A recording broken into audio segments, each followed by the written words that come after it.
खनिज के बारे में जानेंगे। खनिज हमारे शरीर की कार्यप्रणाली को सुचारू रूप से चलाते हैं। खनिज के मुख्यतः 3 प्रकार हैं। हम कैल्शियम, लौह और आयोडीन इन खनिजों के बारे में जानेंगे।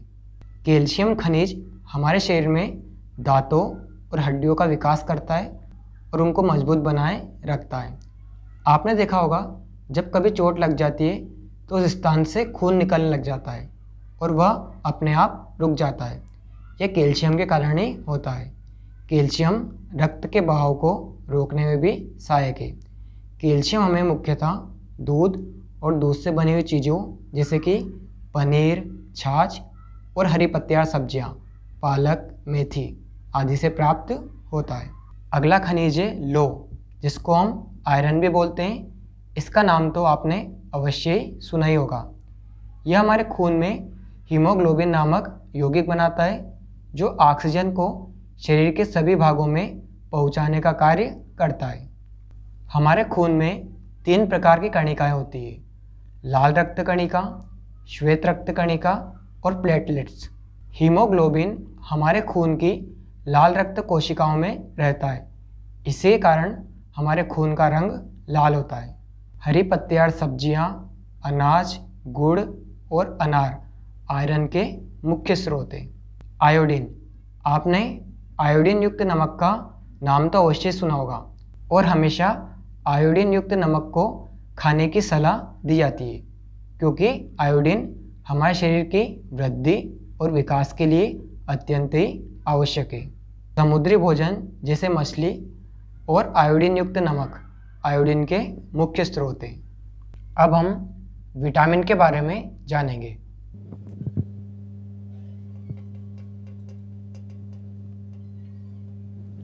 विटामिन की आवश्यकता हमारे शरीर में बहुत कम मात्रा में होती है, लेकिन ये हमारे शरीर के लिए अत्यंत ही महत्वपूर्ण है। विटामिन हमारे शरीर को रोगों से लड़ने के लिए शक्ति प्रदान करता है और रोग प्रतिरोधक क्षमता को बढ़ाता है। घुलनशीलता के आधार पर विटामिन को 2 भागों में बांटा गया है: वसा में घुलनशील विटामिन और जल में घुलनशील विटामिन। वसा में घुलनशील विटामिन हमारे शरीर में वसा का निर्माण करते हैं, हमारे शरीर में लंबे समय तक संचित यानी कि इकट्ठा रहते हैं। इन्हें हमें बार बार लेने की आवश्यकता नहीं होती। अब हम देखते हैं वसा में घुलनशील विटामिन कौन कौन से हैं।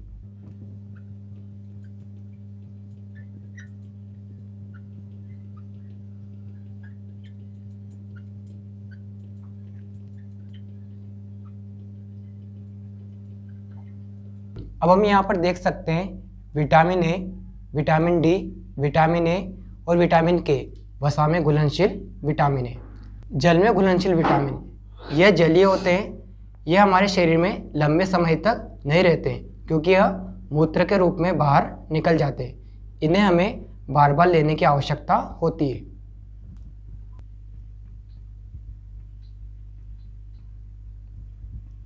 विटामिन बी और विटामिन सी, यह जल में घुलनशील विटामिन है। अब हम इन विटामिन के कार्य और स्रोत के बारे में जानेंगे।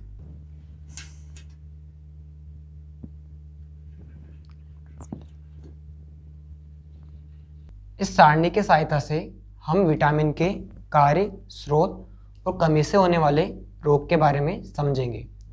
विटामिन ए, यह हमारे शरीर की वृद्धि और विकास में सहायक होता है, देखने की क्षमता में सुधार करता है। इसके स्रोत हैं सब्जियां, गाजर, पपीता, आम। विटामिन ए की कमी से रत्नोदि रोग होता है जिसमें देखने में परेशानी होती है। परीक्षा में विटामिन ए के कार्य और स्रोत संबंधी 2 अंकों का प्रश्न पूछा जाता है। इसी प्रकार विटामिन बी, सी, डी, ई के अन्य विटामिनों के बारे में भी प्रश्न पूछे जाते हैं। विटामिन बी ये हमारे भोजन के पाचन में मदद करता है और शरीर को ऊर्जा प्राप्त करने में सहायक होता है। अनाज, दालें, हरी पत्तेदार सब्जियां विटामिन बी के मुख्य स्रोत हैं। विटामिन बी की कमी से बेरी रोग होता है जिसमें हाथ और पैरों में सूजन आ जाता है। विटामिन सी यह दांतों और मसूड़ों को मजबूत बनाता है और हीमोग्लोबिन बनाने में सहायक होता है। आप सभी को पता है हमारे शरीर में लौह खनिज हीमोग्लोबिन के निर्माण में सहायक है, उसी प्रकार यह भी हीमोग्लोबिन के निर्माण में सहायक है। नींबू, संतरा, आंवला, अंकुरित अनाज विटामिन सी के स्रोत है, या फिर हम कह सकते हैं खट्टे फल। विटामिन सी की कमी से स्कर्वी रोग होता है, जिसमें दांतों और मसूड़ों में सूजन आ जाता है। आगे विटामिन डी, ई और के बारे में समझते हैं। विटामिन डी यह दांतों और हड्डियों को मजबूत बनाता है, कैल्शियम के साथ मिलकर कार्य करता है। सूर्य का प्रकाश, दूध और मछली का तेल विटामिन डी के मुख्य स्रोत है। विटामिन डी की कमी से रिकेट्स नामक रोग होता है और यह रोग बच्चों में होता है। विटामिन ई यह हमारे शरीर की कोशिकाओं को नष्ट होने से बचाता है, हमारी रोग प्रतिरोधक क्षमता को बढ़ाता है। यह हमें अनाज, दालें और बादाम के तेल से प्राप्त होता है। विटामिन ए की कमी से गर्भपात होता है, यानी कि गर्भ में ही बच्चे की मौत हो जाती है। विटामिन के रक्त जमने में सहायक। जब हमें कभी चोट लग जाती है तो विटामिन के रक्त के जमने में सहायक होता है। यह अनाज और हरी पत्तेदार सब्जियों से प्राप्त होता है। अगर विटामिन के की कमी हो जाए तो रक्त का थक्का नहीं बनता है। रेशे और जल यह दोनों भी महत्वपूर्ण पोषक तत्व हैं, हम इनके बारे में भी जानते हैं। रेशे कब्ज को दूर करते हैं और भोजन के पाचन में सहायक है।